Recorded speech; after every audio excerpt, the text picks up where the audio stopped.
Alors voilà, on va voir si vous êtes capable de faire quelque chose comme ça dans Adobe Dimension. Des formes de lune. Des formes de lune. Là, je vais jouer sur la rotation. Différentes formes de lune.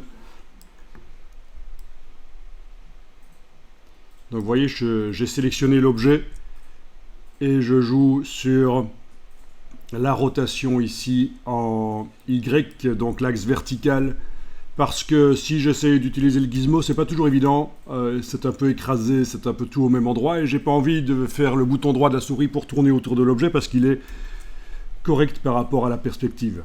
Donc, ici. Et alors, quand j'enfonce la touche Shift, ça tourne plus vite. Donc, en utilisant les réglages ici, touche Shift, ça va 10 fois plus vite. C'est le truc habituel en infographie, en fait. Bien. Roulette de la souris, bien sûr, je peux zoomer en arrière. Et par rapport au plan de la table, ça tombe toujours juste, sauf qu'à un certain moment, ils sont en dehors de la table. C'est foireux, vous avez vu, ils sont au-dessus de la chaise, c'est un restaurant. Bien. Si j'enclenche le rendu rapide, on va comprendre ce que c'est cette chose bizarre qu'on a sur la gauche là. En fait, c'est du vert. Voilà, le rendu rapide, c'est ça.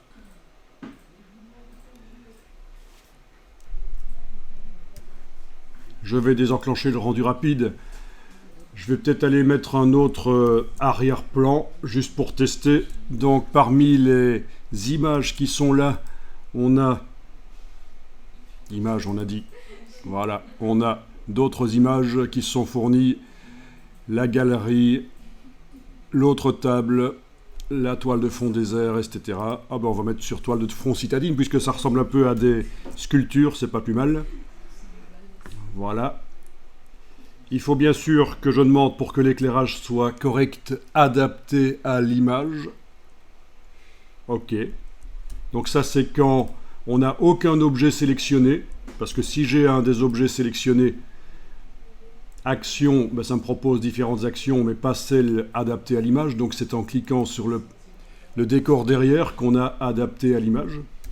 Donc je clique sur adapter à l'image et l'intelligence artificielle va détecter où est la perspective, comment mettre éventuellement bouger les objets par rapport à la perspective, et l'éclairage de la photographie, d'où vient l'éclairage, quelle est sa coloration, et ça va modifier le rendu. Voilà. Voilà. Si j'enclenche le rendu rapide ici, je vais voir ce que ça donne. Amusant, je le désenclenche. Avec le bouton droit de la souris, si je tourne, ben ça ne correspond plus à la perspective. Sauf que si j'enfonce la touche Shift une fois, deux fois, là je vais faire un retour arrière de caméra parce que ça ne marche pas. Voilà, je vous rappelle le CTRL Z pour les caméras, c'est ça. Donc, clic droit, je bouge, j'enfonce la touche Shift une fois, deux fois s'il faut, et là, ça reste sur le plan. Voilà. La grille ne me sert pas, je vais l'enlever de l'affichage. Affichage, activer, désactiver la grille. Voilà. Bouton du milieu, la roulette, j'enfonce et je peux bouger. Là aussi, il reste sur le sol, il n'y a pas de problème. Ils sont trop petits, je zoome avec la roulette. J'enfonce la roulette, je les bouge. Voilà, donc clic droit. Avec la touche Shift, une fois, deux fois s'il faut, on peut tourner aussi comme ça. Voilà. Allez, je vais les mettre comme ça. Et zoomer. Et enfoncer la roulette, les bouger. Voilà. Et à nouveau clic droit. Voilà, vous voyez, on peut positionner. J'enclenche le rendu. Et voilà, c'est pas génial ça. Donc du vrai ray tracing. Ceci devrait, le reflet devrait vraiment montrer, ben ça me montre en fait l'autre sculpture, là c'est un vrai calcul ray tracing. Avec la touche, voilà, pas de touche, nécessaire. Voilà, on a vraiment les reflets des autres objets. Ça ne se voit pas trop ici, mais on les a. Bien. Allez, je vais bouger celui-là et le faire venir à l'avant-plan par son petit gizmo là. Voilà. Ok, là. Donc, ça veut dire que vous auriez un logo. Vous pourriez le faire de manière tangible, sensiblement tangible, lui donner une matière et le poser dans un décor, un logo. Ça peut être très sympa, à différentes dimensions. Ça peut être un logo géant dans la ville, ça peut être posé sur une table ou quoi. Le logo pourrait être composé de différentes matières éventuellement, mais ça c'est une autre histoire. Là, je voudrais voir si vous arriveriez à faire ça dans Adobe Dimension. Une lune, une forme de lune, puisque vous avez compris que c'était une lune. Une forme de lune qui a des bords arrondis et un biseau arrondi. Ah, c'est pas évident. Hein.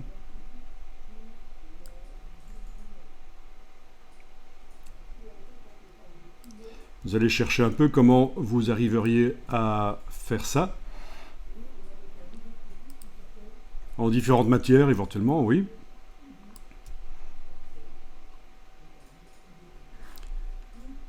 Là, je vais enregistrer cette version-ci.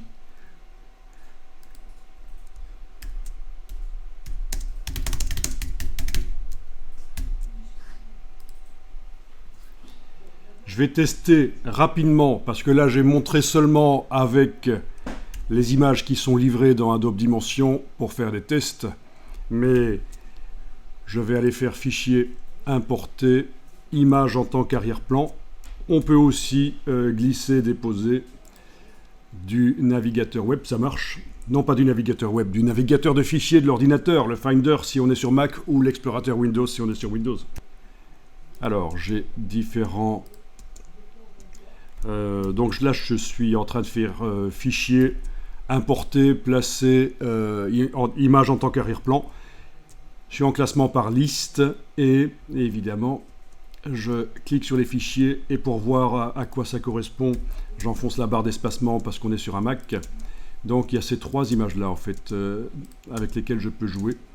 Je vais essayer celle-là.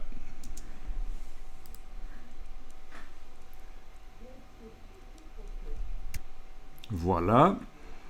Je vais donc, en n'ayant aucun objet, sélectionner, cliquer sur adapter à l'image. OK. Voilà. Et bien sûr, on a un truc foireux. Là, je vais aller désactiver le rendu temporairement. On a un truc foireux, c'est que la lune, là, elle est censée être sur le sol derrière le panneau de basket. On est d'accord. Mais elle apparaît devant. Donc, si je veux vraiment la mettre là, ça va nécessiter par la suite de générer deux images avec Adobe Dimension. Une image dans laquelle les lunes sont visibles et une image dans laquelle les lunes ne sont pas visibles, où j'aurai juste l'arrière-plan, et puis dans Photoshop, je vais faire un bête trucage pour faire croire que le panneau passe devant. Voilà. Donc, dans la partie rendu, je ferai en PNG éventuellement, j'ai peut-être pas besoin des calques, je ferai deux images, une avec les lunes et une seulement avec le décor, et puis dans Photoshop, une petite correction, c'est logique.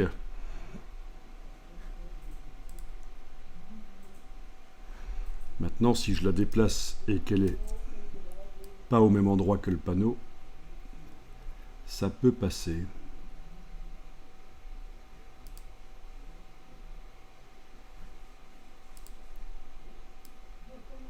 Mais on ne va pas s'empêcher de mettre des objets qui ne sont pas placés derrière d'autres de la scène. On ne va pas s'empêcher de faire ça, donc surtout, on fait le trucage. Si la lune blanche doit être partiellement derrière le panneau, c'est pas un problème.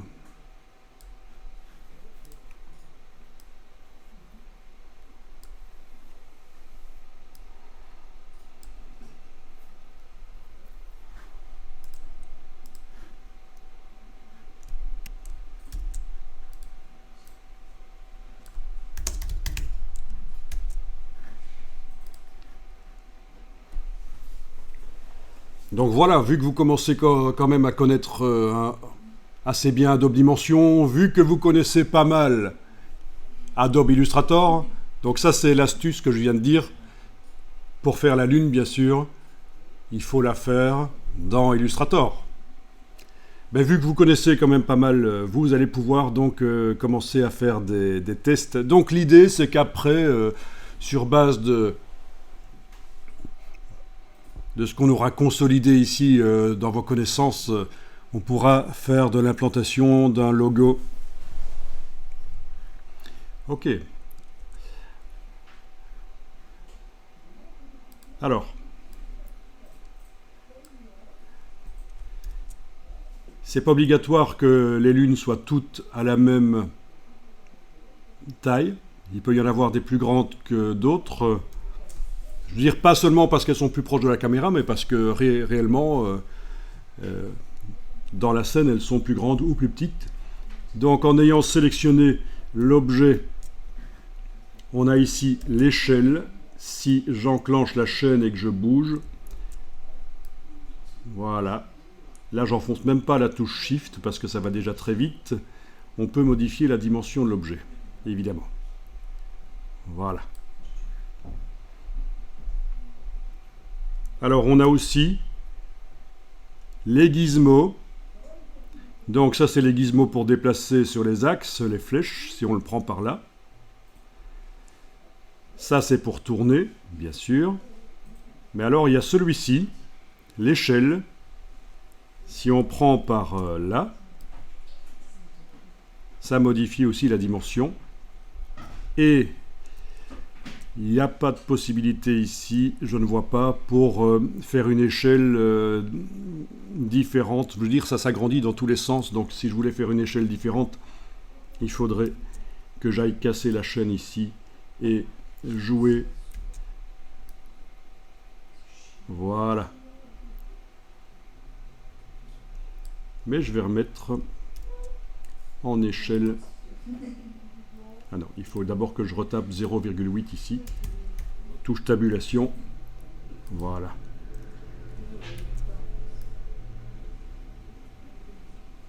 Et bien sûr, on peut, avec la touche Alt, dupliquer l'objet, tourner, etc. Redimensionner, repositionner.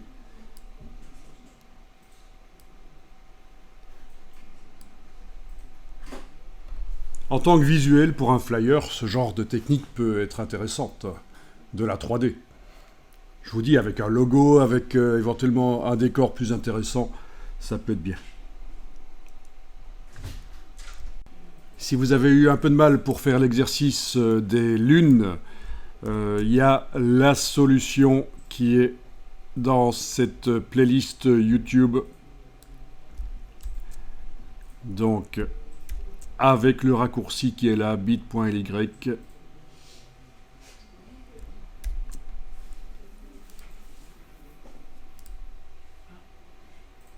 Voilà, donc ça ressemble à ça. Où on a l'explication sur... voilà.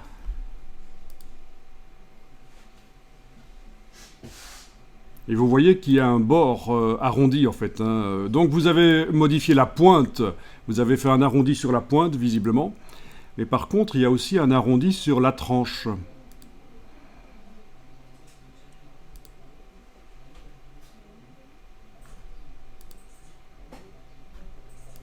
Voilà.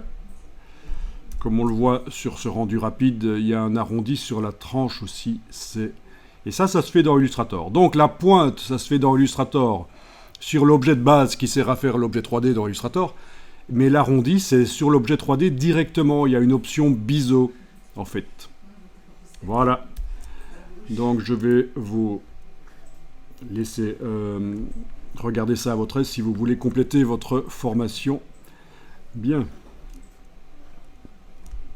Bon, pour la suite, on va avoir besoin d'un générateur de normal map pour pouvoir faire ce genre de choses ici. Avec du relief. Ou ici. Voilà. Ce genre de choses comparé avec sans relief à côté. On va avoir besoin d'un générateur de normal map. Mais bon, il se trouve que dans Photoshop 2024, ils ont retiré ça. Et c'est pour ça que ce serait intéressant soit d'utiliser un générateur de normal map sur base d'image, parce que j'ai pas précisé, mais c'est sur base d'image et non pas d'un objet 3D. Sur base d'une image, le générateur de normal map en ligne, peut-être sur le web, on va aller voir. Sinon, il y a la possibilité d'aller dans le gestionnaire d'applications Adobe, d'aller sur votre Photoshop qui est installé. Moi, j'en ai deux qui sont installés, donc j'ai la 2023 et la 2024, mais vous n'avez sans doute que la 2024. Et ici, sur les trois petits points, vous avez autre version.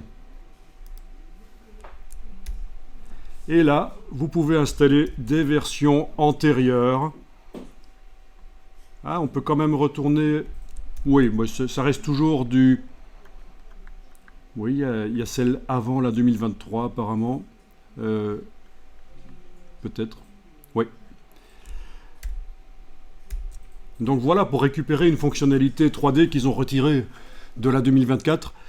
Quel intérêt aussi de pouvoir réinstaller d'anciennes versions, c'est si on a acheté un plugin, un module externe qui nous a coûté bien cher parfois, 100 €, 500, 1000, et il ne fonctionne plus dans la dernière version du logiciel, donc je ne parle pas seulement de Photoshop, ça peut être un plugin pour Illustrator, pour InDesign.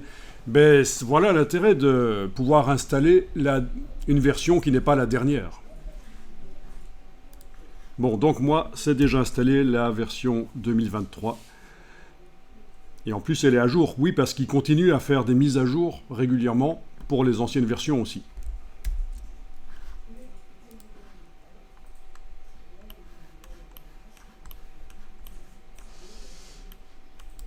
Voilà, on va parler de tout ça.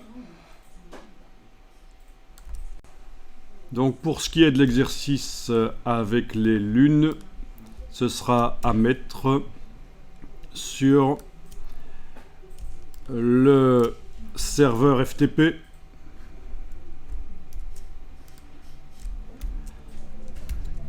Dans le dossier ATE2 06.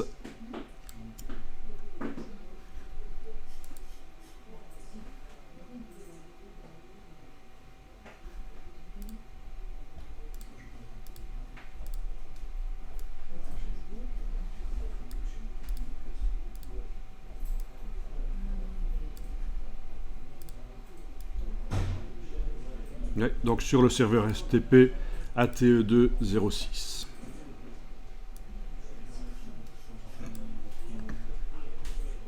On verra une autre fois, mais ça paraît évident. Normalement, vous savez le faire. Comment faire passer à des objets derrière le panneau de basket ou derrière n'importe quel élément qu'il y aurait dans le décor. Ça va plutôt se faire donc dans Photoshop en post-production sur les rendus.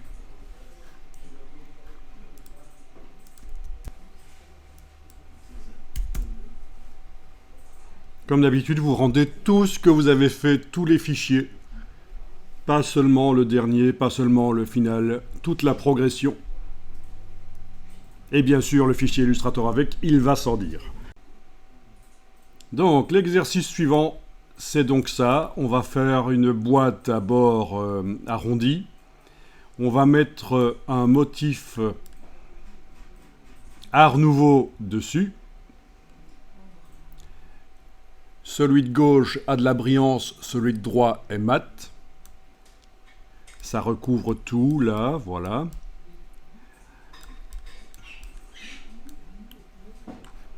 On va faire la même chose, mais avec le motif seulement sur une partie de la boîte. Et vous voyez qu'on a tenté là de faire du relief.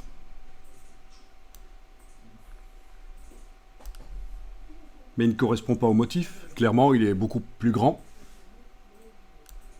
Là, on a le motif doré et le relief qui correspondent.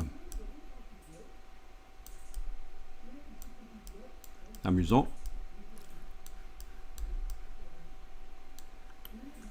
Là, on a le motif seulement. Oui, par rapport à celle-ci, il n'y a pas le relief en fait, hein, là. Et le relief, on a réussi à le mettre finalement précisément sur le motif pour obtenir cet effet. Voilà. Donc il y a plein de choses, il y a des choses nouvelles ici que vous n'avez jamais vues. Notamment, au départ de l'image du motif, on va générer ce qu'on appelle une normal map. Quelque chose qui va donner du relief là où on veut. On a utilisé une normal map à un certain moment sur un pot, mais c'était une normal map qu'on avait été chercher sur le web, elle était déjà toute faite. Et donc, comme je vous ai dit, dans la version 2024 de Photoshop, le générateur de normal map ne fonctionne plus, parce qu'ils sont en train, chez Adobe, de retirer progressivement la 3D de Photoshop, parce qu'ils favorisent en fait leur suite matière et 3D, qui s'appelle Substance. Mais ça ne fait pas partie de la Creative Suite. Il faut acheter une licence en plus chez Adobe pour avoir les logiciels Substance.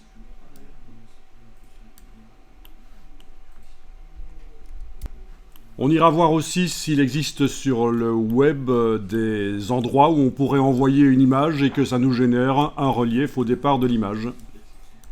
Donc ce serait intéressant de voir ça, pour éviter, voilà, de passer à côté de cette possibilité qui est quand même intéressante. Alors là, on va aller chercher un pattern Art Nouveau. Donc, j'ai trouvé ça sur Pixabay.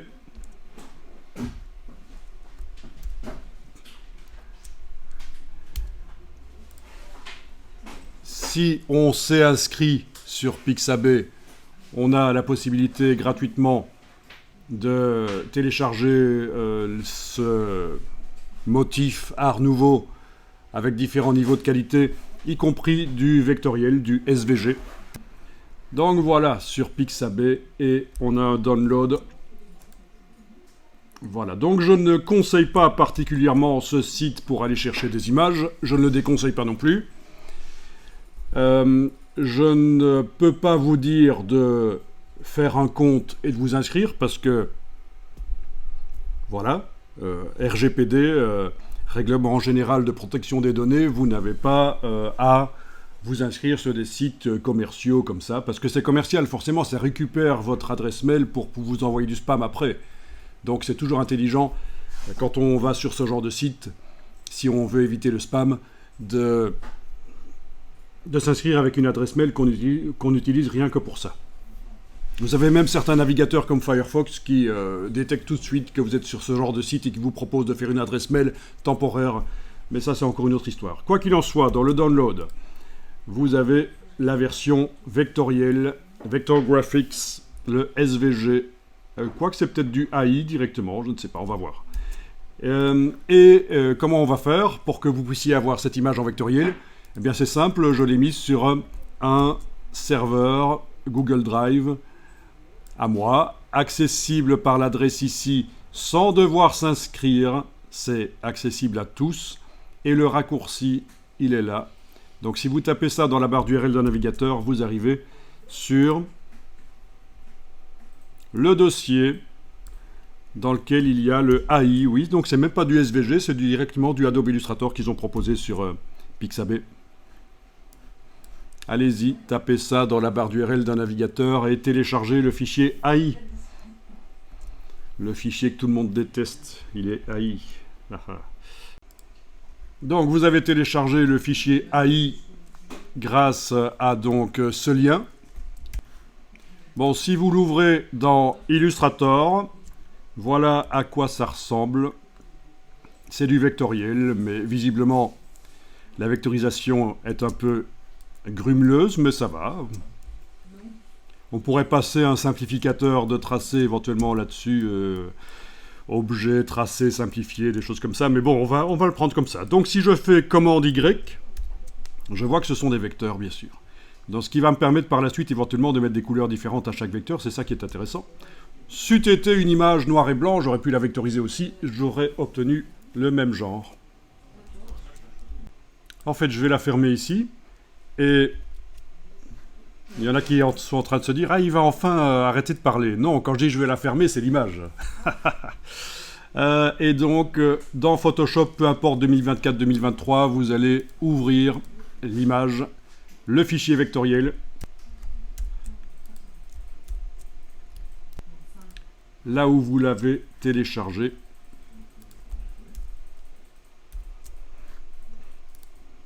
Donc, vu que c'est du vectoriel, il vous demande comment vous voulez le pixeliser. Bon, ce qu'il vous propose là est pas mal. 5000 pixels sur 2600. La résolution, est-ce que ça convient? On s'en fout complètement. La résolution, si vous n'avez pas encore compris, que ça n'est important que quand on imprime au départ de Photoshop. Ce qui compte, c'est la définition. Et voilà, il arrive sur un fond transparent.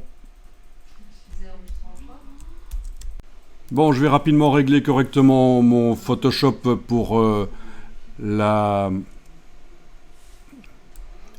projection ici. Voilà, en clair, ce sera mieux.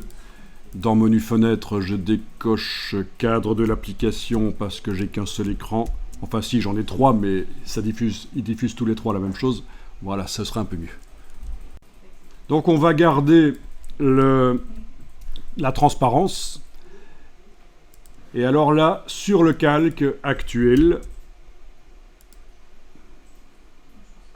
oui, je suis allé remettre à zéro mon Photoshop précédemment parce que j'avais des tests, je cherchais pourquoi ça ne fonctionnait pas, quelque chose que je voulais faire. Et donc du coup, tout est remis en version standard. Donc je viens là d'agrandir la vignette, mais c'est pas important. Quoi qu'il en soit, vous avez la vignette du calque dans la palette des calques et vous allez mettre un effet spécial pour colorer, éventuellement. C'est une des solutions. FX, incrustation couleur. Quelle couleur? On va prendre un semblant de doré, quoi. Voilà. Et on va enregistrer ça au format Photoshop.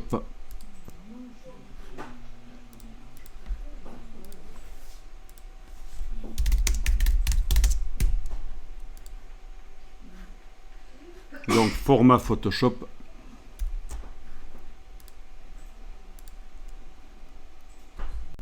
Bon, pour l'instant, je vais continuer dans Dimension. Donc, vous allez faire un nouveau document dans Dimension.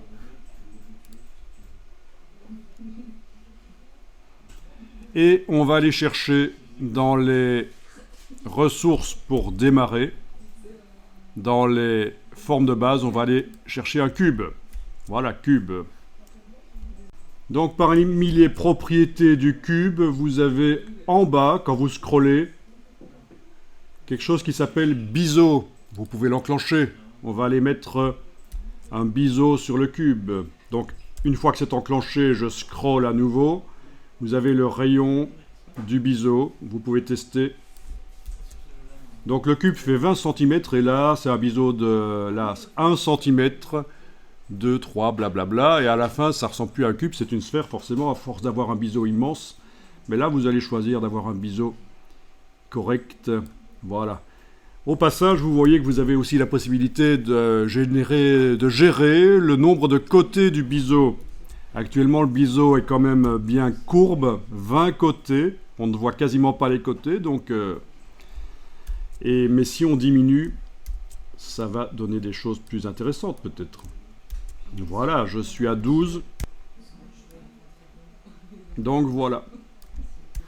Un côté de biseau. Voilà ce que ça donne. Ça peut être intéressant. 2, 3, 4, blablabla. Voilà. Je vais en mettre un peu plus. Je vais en mettre au minimum 12. Comme ça, on a quand même un arrondi. Alors, je reviens dans les propriétés du cube qui est actuellement sélectionné. La taille. L'échelle s'est cassée, la chaîne, donc je peux modifier l'échelle Y là ou là pour faire une boîte plate, voilà, ce genre-là. Vous voyez que c'est pas difficile de faire un produit Apple, en quelques secondes c'est fait. C'est l'iCube. l'iFlatCube.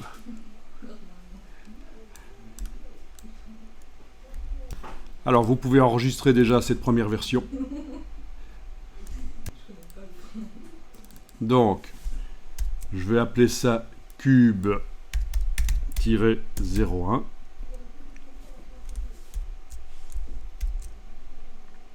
Oui, je vais même préciser cube art nouveau. Cube art nouveau-01. Voilà.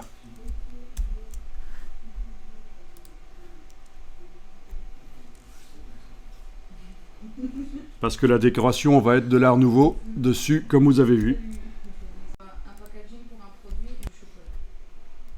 Donc tu as fait un packaging, il fallait mélanger l'art nouveau et l'art grec. Oui, on pouvait choisir. Intéressant. Donc là, j'ai juste tapé différence art nouveau et art déco, et il y a plein d'endroits où on vous donne les différences. Donc l'art déco, généralement, il y a de la géométrie, et l'art nouveau, c'est plus courbe. Et c'est pas tout à fait la même époque, bien sûr. Donc je vous invite, si vous ne connaissez pas bien, à aller voir. Et alors quelque chose qui est un peu similaire, c'est l'art déco américain, Streamline Art Déco, qu'on rencontre assez souvent dans les bâtiments, en fait. Et dans les voitures aussi, dans les caravanes. Surtout les voitures, en fait. Et surtout l'architecture. Donc, l'art déco américain, le Streamline Art Déco.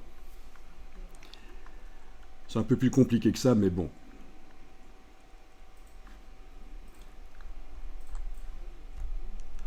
Vous rencontrez ce genre-là, bizarrement, à Charleroi, en Belgique. Vous rencontrez ça parce que Charleroi, vous ne le saviez peut-être pas, mais a été à un certain moment une des villes les plus riches du monde. Et il y a des avenues, notamment celle qui descend vers Charleroi, la grande avenue.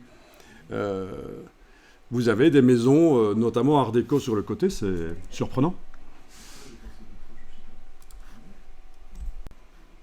Alors, votre cube aplati, on va lui mettre une matière. On va lui mettre une matière mat. Donc, on a ici mat. Voilà. Mat, c'est juste une matière dont la rugosité est à 100%, tout simplement. Si je diminue le curseur rugosité à 0, ben vous voyez que c'est une matière brillante, en fait, maintenant. Mais ici, c'est bien qu'elle soit mate. Donc, rugosité 100%. Voilà. La couleur de la matière, on va faire du sombre. Donc, je clique là et je vais aller choisir du sombre.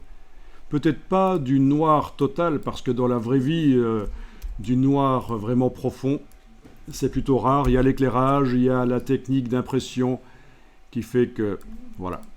C'est pas toujours évident d'avoir du vrai noir. Est-ce que vous avez déjà entendu parler du noir le plus profond qui existe, le Vantablack? Ouais. Ah, je vous montre.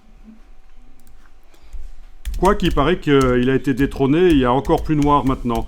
Donc c'est une matière, le Vantablack, qui a un albédo, donc un pouvoir de réflexion vraiment extrêmement faible, tellement faible que quand on voit un objet qui a cette matière-là, on a l'impression de voir une forme noire, on ne voit pas de détails, tellement ça réfléchit pas à la lumière, en fait, le Vantablack. Et ça fonctionne avec des surfaces nanoparticules qui capturent toute la lumière. Oui, il y a des gens qui s'amusent à faire des voitures Vantablack, bonjour le dégât, en cas d'accident, on pourrait leur reprocher qu'ils n'étaient pas très visibles, en fait. Mais bon. Bon, je vais enregistrer le fichier à nouveau parce que j'enregistre pour les archives plusieurs fois en changeant le nom. Et alors, on va mettre une matière là-dessus. Donc l'objet est sélectionné, fichier, importer, placer l'image sur le modèle, c'est grisé. Savez-vous pourquoi? Non? Ok, je vais aller tester en prenant l'image là où elle se trouve. C'est donc dans ce dossier-ci. Voilà, l'image est là. L'image de Photoshop. Donc je vais la déplacer sur le modèle. En général, ça fonctionne. Sauf que là, il nous dit convertir en modèle standard. Certaines actions ne peuvent pas fonctionner sur les modèles paramétriques. Utilisez l'action convertir en modèle standard pour effectuer cette action. En savoir plus. Bon, je vais cliquer sur OK. Donc, ils appellent ça les modèles paramétriques. C'est les modèles de base avec lesquels les cartes graphiques fonctionnent très très rapidement. C'est inscrit en quelque sorte dans la carte graphique. C'est ce qu'on appelle les formes primitives. J'en ai déjà touché un mot précédemment. Mais on ne sait pas tout faire avec ça. Il va donc falloir que cet objet qui est sélectionné, vous le convertissiez en objet standard, en objet mesh, grillage, et pas en objet paramétrique. Vous voyez, paramétrique, on peut modifier tous les paramètres, mais là, une fois qu'il sera converti, le biseau, je ne pourrai plus modifier la forme du biseau, etc. Voilà, vous cliquez juste là dans les actions. Convertir en modèle standard, et à partir de là, ça marche. Importer, placer l'image sur le modèle, ça fonctionne. Et voilà l'image. Voilà.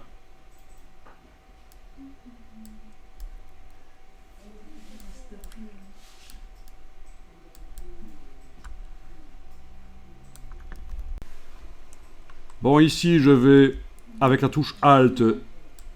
Ah mince, j'ai dupliqué la matière. Va falloir que je fasse édition annulée, édition... Non, il va falloir simplement que je sélectionne la matière et que je la supprime, celle-là. Ouais, parce que quand j'ai tenté de déplacer l'objet avec la touche Alt, en fait, j'étais avec la sélection sur la matière. Mais là, je sélectionne bien l'objet. J'ai pas double-cliqué sur la matière et touche Alt. Voilà, c'est bien l'objet qui se duplique.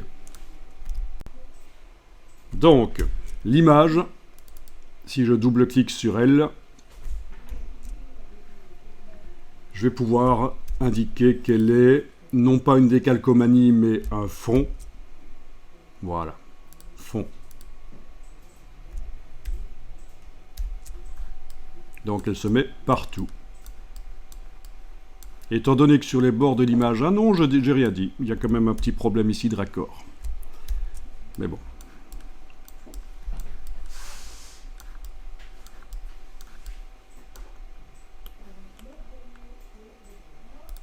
Je vais quand même enregistrer ça.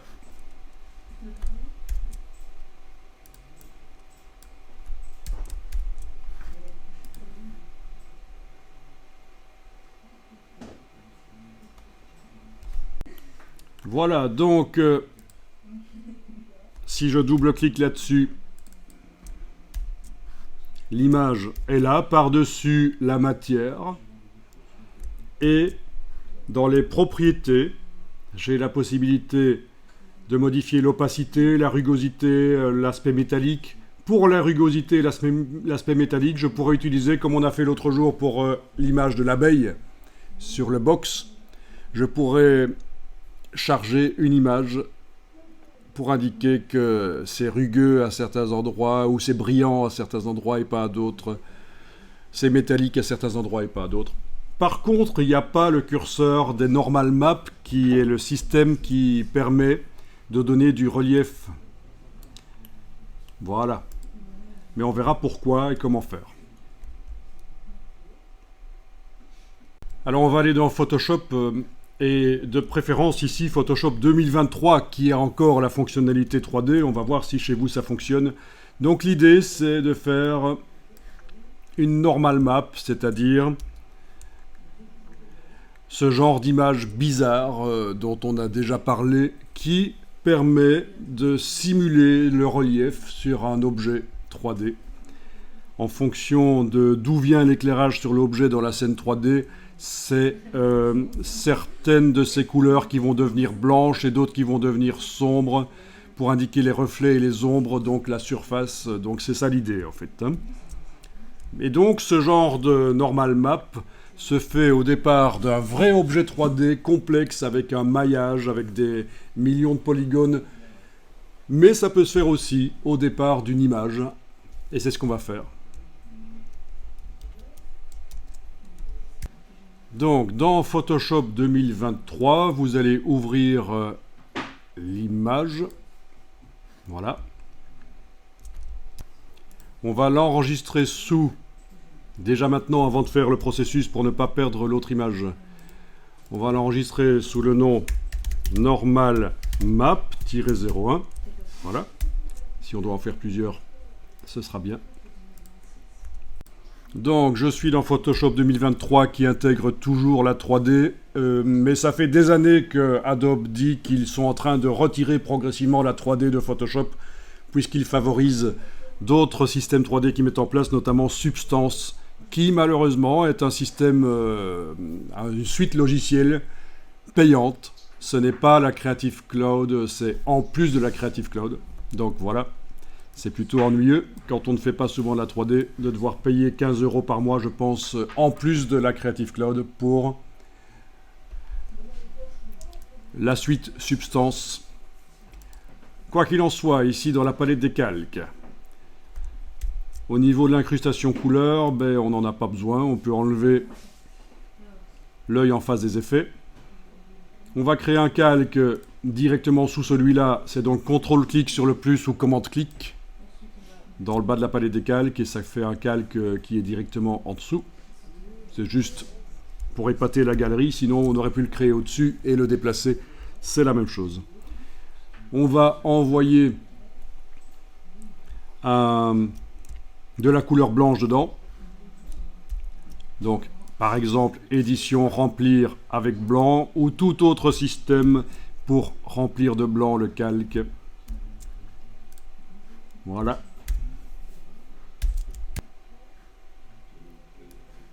Bien. On va voir ce qui se passe si... On va aplatir en fait, on va les réunir en un seul. Calque, aplatir l'image. Menu calque, aplatir l'image.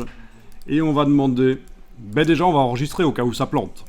Attention, enregistrer sous, je vais l'appeler 02 ici, c'est toujours plus prudent. Donc normalement pour que ça fonctionne dans les préférences, dans les réglages, à la rubrique performance, il faut que le processeur graphique soit utilisé et l'OpenGL, l'OpenCL ou autre système si vous êtes sur Windows. En tout cas, la 3D doit être enclenchée. On va supposer que c'est le cas chez vous. Vous utilisez le processeur graphique. C'est particulier ici, hein. Chez moi, je suis sur un Mac qui n'a pas vraiment de carte graphique, contrairement aux autres ordinateurs. La carte graphique est sur le processeur M2. Avec d'autres ordinateurs, c'est le nom de la carte graphique qui apparaîtra à cet endroit-là et vous devrez indiquer si vous l'utilisez ou pas. Bon, peu importe. Alors, puisqu'on a enregistré, on va faire maintenant la normal map. Donc, vous allez dans Filtre, 3D, générer une carte de normal. Voilà. Là, vous avez un objet qu'on peut tourner, mais c'est plutôt lent en fait. Donc j'ai l'impression que déjà la 3D dans Photoshop est partiellement désactivée parce que franchement, avec des ordinateurs moins puissants, j'ai déjà fait ce genre de choses et ça, on arrivait à tourner la boule sans problème. Je peux même vous dire que je pense que si vous passez de la sphère à autre chose, ça ne va pas le montrer. Testez, dites-moi. Ah, il est en... Si, il le montre quand même, voilà. Ok, ok.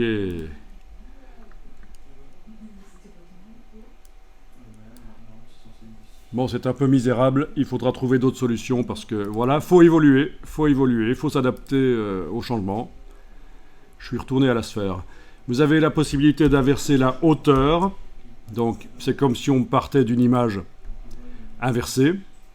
Qu'est-ce que vous voulez? Est-ce que vous voulez que le dessin passe en relief comme ça quand on va l'utiliser sur la boîte, ou est-ce qu'il est en creux? C'est à vous de voir. En creux, c'est pas mal aussi. En fait, oui. Allez, je vais le garder en creux et on va voir ce que ça donne. Vous choisissez. Il y a un réglage à faire ici, suivant l'image qu'on utilise pour optimiser. Ah oui, ici, vous êtes en quoi? Qu'est-ce qu'il est indiqué faible ici, en dessous de l'histogramme? Est-ce qu'il est indiqué 5% ou 20? 20 aussi, super. Bon, on va pas trop s'attarder là-dessus, on va cliquer sur OK.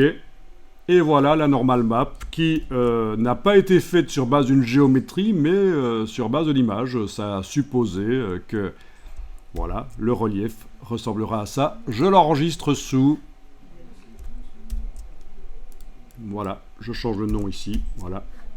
Voilà. Donc, si je tape dans Bing ou n'importe quel moteur de recherche Normal Maps, je tombe sur plein de Normal Maps téléchargeables. En principe, c'est au raccord. Quand on les multiplie sur l'objet, oui, on voit, c'est au raccord. Quand ça dépasse par le haut, ça réapparaît par le bas. Par la droite, ça réapparaît par la gauche. Quoique, non, il n'est pas au raccord, celui-là. Ben, peut-être que quand on l'affiche en grand, il est au raccord. Bon. Quoi qu'il en soit, voilà. C'est toujours ce système-là. Ici, j'ai tapé 3D Normals.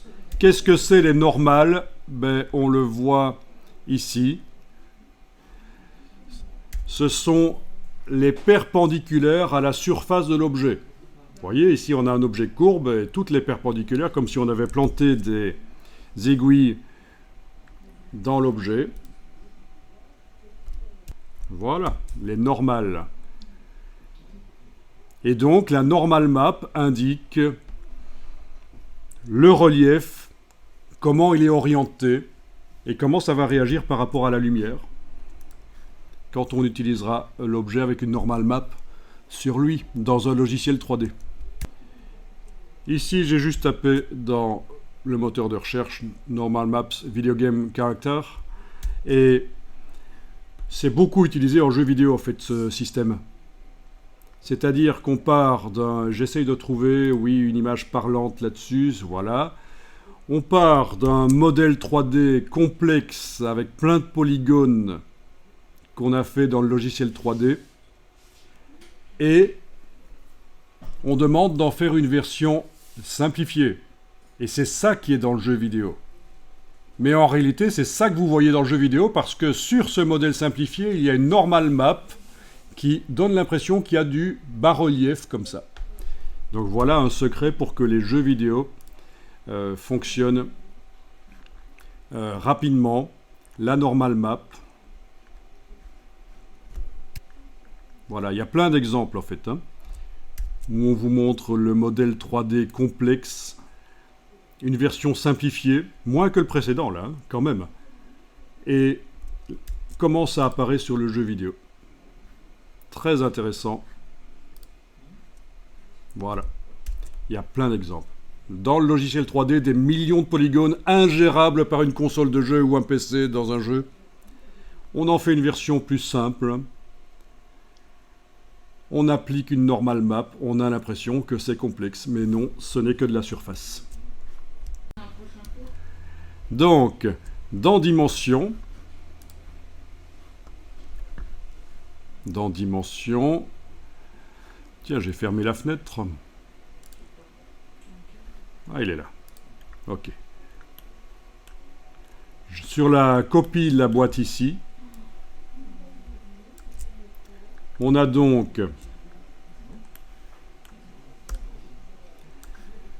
Si je double-clique, l'image qui est arrivée, et j'ai demandé qu'elle se mette en tant que fond, donc elle recouvre tout l'objet. Et je vais maintenant travailler sur la matière, substance, ça c'est pour les matières. Non, c'est pas une substance, excusez-moi. Les substances, elles sont plus bas, elles sont différentes. Elles ont cette icône-là. Les matières substances les plus évoluées, celles qui sont faites par le logiciel de création de matières avancées. Là, c'est des matières plus basiques, mais c'est pas grave. Donc, sur la matière, vous avez une possibilité de mettre une normal map, cette fois-ci. Ce qui n'était pas le cas sur l'image du dessus. Donc en fait l'astuce c'est que la normal map on ne va pas la mettre sur l'image puisque c'est pas possible, on va la mettre sur la matière d'en dessous. Donc vous cliquez sur le plus à côté de normal ici. Voilà. Ça vous demande de sélectionner un fichier sur votre ordinateur. Vous allez sélectionner la normal map ici. Ouvrir. Et voilà. Touche Escape pour me débarrasser du panneau. Voilà. On a cette impression de relief. Alors, je vais peut-être aller mettre un éclairage plus intéressant. Ici, dans éclairage en général, donc l'éclairage 3 points, c'est pas mal. Ou, oui, je vais peut-être pouvoir masquer certains de ces éclairages en fait, parce que c'est un peu fort. Voilà, finalement c'est un éclairage 2 points. Je vais peut-être les enlever tous d'ailleurs. Touche suppression. Et aller tester avec le soleil. Ok. Ça va, vous voyez la différence? Vous voyez que le relief ça marche, la normal map ça marche? Franchement, la différence on la voit. Hein. Bon, c'est un peu moche, mais bon. C'est pixelisé en fait. La texture est un peu pixelisée. Quand on l'étend, on voit les limites.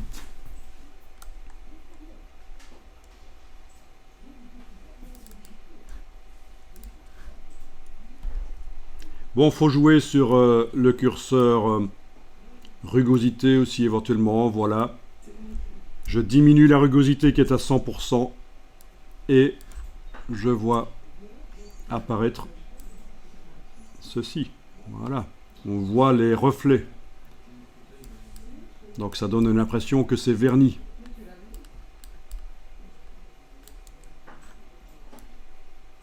Le côté métallique si on veut, etc.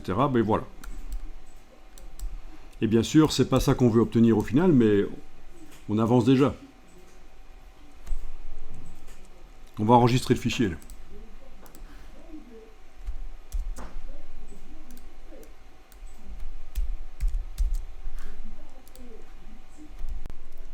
Bien, voyons un peu ce qui se passe si au niveau de la matière ici, je modifie la répétition. 5.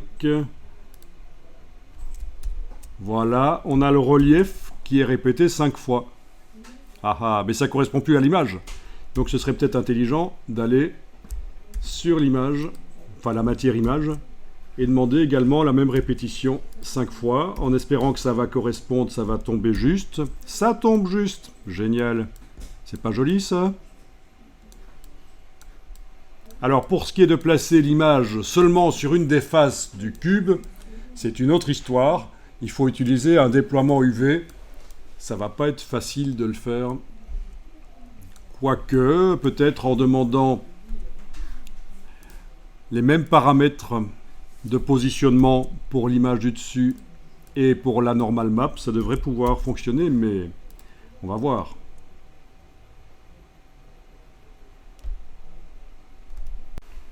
Ok, l'image. Si je dis qu'elle est une décalcomanie et que je vais la positionner, voilà. Ah oui, on a ici la petite turlute pour tourner. Voilà. Donc, qu'est-ce que ça dit? Échelle 17,3, 17,3. Rotation 17 degrés. Ok. Ben déjà, je vais faire ça peut-être pour la normal map qui est là dans la matière. Si on peut, ben on peut pas en fait. Ça va pas marcher si.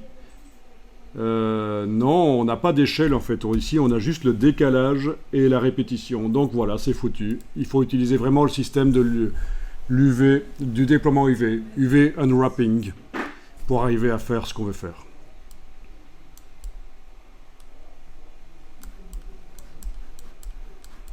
Pour arriver à faire correspondre l'image et la normal map.